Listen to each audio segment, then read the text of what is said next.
Hello friends, कैसे हैं आप सब? बढ़िया। चलिए फ्रेंड्स, अभी हम फाइनाइट सेट और इनफाइनाइट सेट से संबंधित दो महत्वपूर्ण कंसेप्ट, दो इम्पोर्टेंट फैक्ट्स को पढ़ने वाले हैं और इसका प्रूफ ये भी हम लोग देखेंगे। ठीक है, पहले हम इनको समझते हैं कि ये क्या कहना चाह रहे हैं ये दोनों स्टेटमेंट, और उसके बाद हम इनको प्रूफ करेंगे। काफी इंपॉर्टेंट है।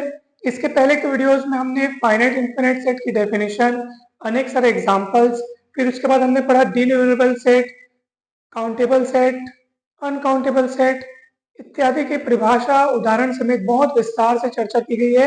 तो पिछले वीडियोस आप लोग जरूर देखिएगा। उन सभी वीडियोस के लिंक आपको डिस्क्रिप्शन बॉक्स में मिल जाएंगे। वो सारे वीडियोस आपके लिए बहुत हेल्पफुल है। और इसके पहले के सारे टॉपिक्स के वीडियोस भी आप लोग जरूर देखिएगा। मैट्रिक्स थ्योरी, पूरा कंसेप्ट पूरा कंप्लीट क्लियर करके उसके सारे वीडियोस बनाए जा चुके हैं। उसके बाद हमने पढ़ा कार्टेशियन प्रोडक्ट ऑफ सेट्स, फिर हमने पढ़ा पूरा सेट थ्योरी कंप्लीट होने वाला है, आधे से ज्यादा चीजें हो गई हैं। रिलेशंस वाला टॉपिक कंप्लीट हो चुका है, थ्योरी ऑफ इक्वेशंस वो भी कंप्लीट हो चुका है। तो उन सभी वीडियोस को जरूर देखिएगा, आपको प्लेलिस्ट में सारे वीडियोस मिल जाएंगे। दोस्तों, आप चैनल पर नए हैं तो जरूर सब्सक्राइब कर लीजिए।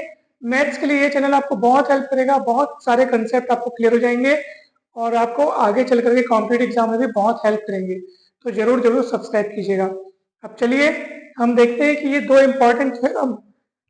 इम्पोर्टेंट कंसेप्ट क्या क्या यहाँ पे लिखे हुए हैं। तो पहला लिखा हुआ है, if A is a finite set and B is subset of A, then B is also finite। सीधी सी बात है। A क्या है? फाइनाइट सेट है। फाइनाइट सेट मतलब इसमें नंबर ऑफ एलिमेंट्स फाइनाइट है, और B उसका सबसेट है, यानी B में एलिमेंट्स की संख्या A से ज्यादा तो नहीं हो सकती, क्योंकि B A का सबसेट है। सबसेट मतलब वही होता है कि उसका एक हिस्सा या उसका एक टुकड़ा। तो B में एलिमेंट की संख्या ए से ज्यादा तो नहीं हो सकती, उससे कम या उसके बराबर हो सकती है। क्योंकि यहाँ पे आप देखो सबसेट लिखा है, यहाँ पे ये भी नहीं लिखा है कि ये प्रॉपर सबसेट है। यहाँ पे देखो इक्वलिटी वाला भी साइन लगा है, यानी कि ए और बी बराबर भी हो सकते हैं। तो अगर ए और बी बराबर होंगे, इसका मतलब क्या है कि बी में अवयवों की संख्या, बी में एलिमेंट्स की संख्या की ए के एलिमेंट्स की संख्या के बराबर होगी, सीधी सी बात है।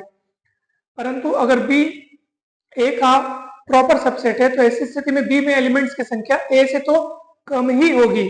और ए कैसा है? Finite set. तो फाइनाइट सेट इसका मतलब उसमें एलिमेंट्स की संख्या फाइनाइट है और बी उसका सबसेट है, तो बी में एलिमेंट्स की संख्या भी क्या होगी? फाइनाइट होगी। सीधी सी बात है भाई।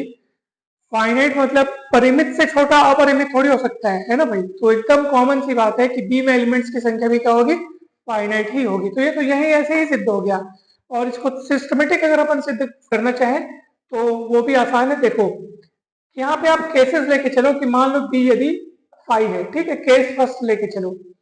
बी क्या है? यदि फाइव है, अगर बी नल सेट है, तो सीधी सी बात है, आप ये नल सेट में तो कोई एलिमेंट होता ही नहीं है। नल सेट तो बिल्कुल खाली होता है, और खाली कोई एलिमेंट है ही नहीं, मतलब फाइनाइट सेट है ना भाई। तो ये तो सदैव फाइनाइट होता है, तो सिद्ध हो गया। और फाइव को आप किसी भी सेट का सबसेट बोल सकते हो। तो बी के रूप में अगर फाइव लेंगे तो ये एक स्थिति बन सकती है कि बी अगर फाइव हो तो क्या होगा? तो बी अगर फाइव हो, फाइव ऑब्वियसली बात है ए का सबसेट होगा, क्योंकि फाइव किसी भी सेट का सबसेट होता है और इसमें कोई भी एलिमेंट नहीं होता, तो ये क्या होगा? फाइनाइट होगा। तो ये केस फर्स्ट यहाँ पे आपका हो गया। दूसरा केस है कि अगर बी ए के बराबर हो, अगर बी ए के बराबर होगा तो ए में जितने एलिमेंट है मतलब वो एलिमेंट बी में है, क्योंकि दोनों बराबर है। और ए फाइनाइट है तो ऑब्वियस सी बात है बी वो भी क्या होगा? फाइनाइट होगा, क्योंकि ए और बी बराबर है। ये केस टू हो गया आपका। जितनी बात हम कर रहे हैं उसको आप सिस्टमेटिक लिखिएगा, तब आपको अच्छे से ये प्रूफ दिखने लगेगा। अब तीसरा क्या है? तीसरा केस ये है कि भैया बी न तो एम्प्टी है, यानी न तो वो खाली है, न वो ए के बराबर है।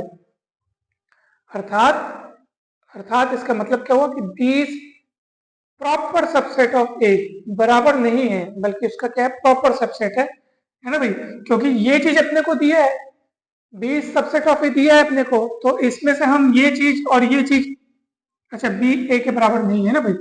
बी न तो फाइव है न तो वो ए के बराबर है। तो अगर इनमें से ये दोनों चीजें लागू करें तो बसती यही चीज है बस, कि बी ए का प्रॉपर सबसेट हो।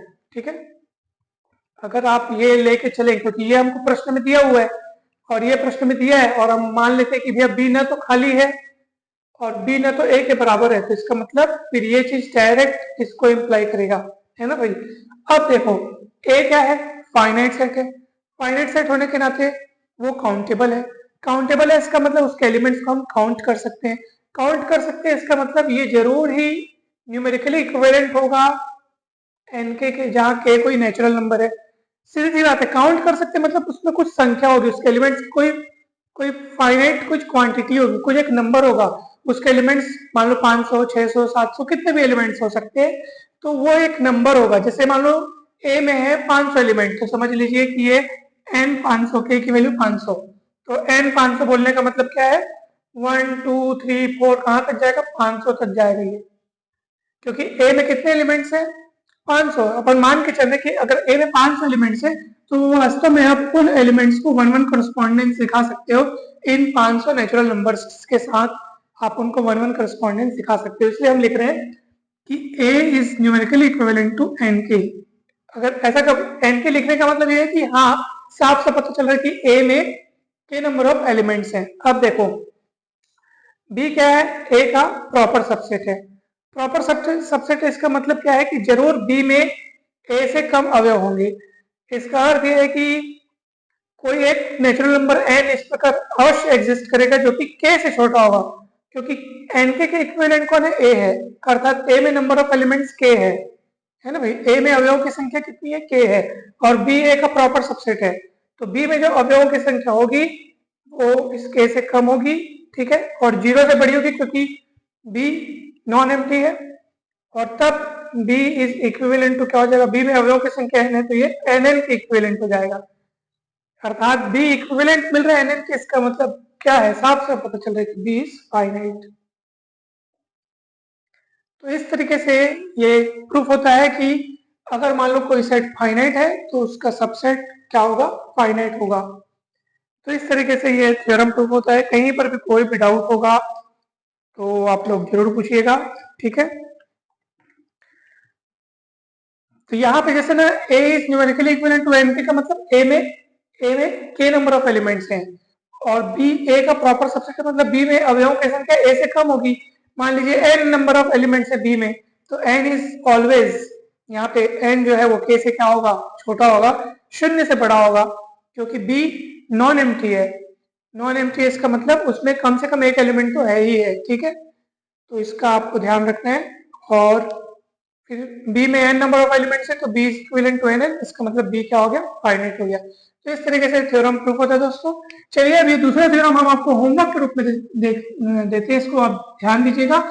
जैसे जस्ट इसी का उल्टा है, जैसे इसमें देखो a is subset of b, और अगर a इन्फिनाइट हो जाए तो सोचो b तो उससे नहीं, देखो ना यहाँ पे b a का सुपर सेट है, यानी b में एलिमेंट्स की संख्या a से कम तो नहीं हो सकती, क्योंकि b a का सुपर सेट है, तो b में एलिमेंट्स की संख्या a से कम तो नहीं हो सकती, और a इन्फिनाइट सेट है। तो इसका मतलब क्या है, इन्फिनाइट से कम नहीं हो सकता, मतलब इन्फिनाइट से मतलब इन्फिनाइट होगा, यानी कि b इज ऑल्सो इन्फिनाइट। तो ये तो आसानी से प्रूफ हो गया, फिर भी आप इसको सिस्टमेटिक प्रूफ करने का प्रयास कीजिएगा। ये आपका होमवर्क है, कहीं पर भी डाउट होगा तो जरूर बताइएगा दोस्तों। आज की इस वीडियो में इतना ही। अगर आपको डाउट लगे तो बिल्कुल कमेंट करके बताइएगा, तो इस पर वीडियो बना देंगे, ठीक है। तो आज के इस वीडियो में इतना ही, जल्द ही मिलते हैं नेक्स्ट वीडियो में। अगर ये आपको सवाल समझ में आया हो तो जरूर जरूर लाइक कीजिए इस वीडियो को, और चैनल को जरूर सब्सक्राइब कीजिए। आप सभी का बहुत बहुत धन्यवाद।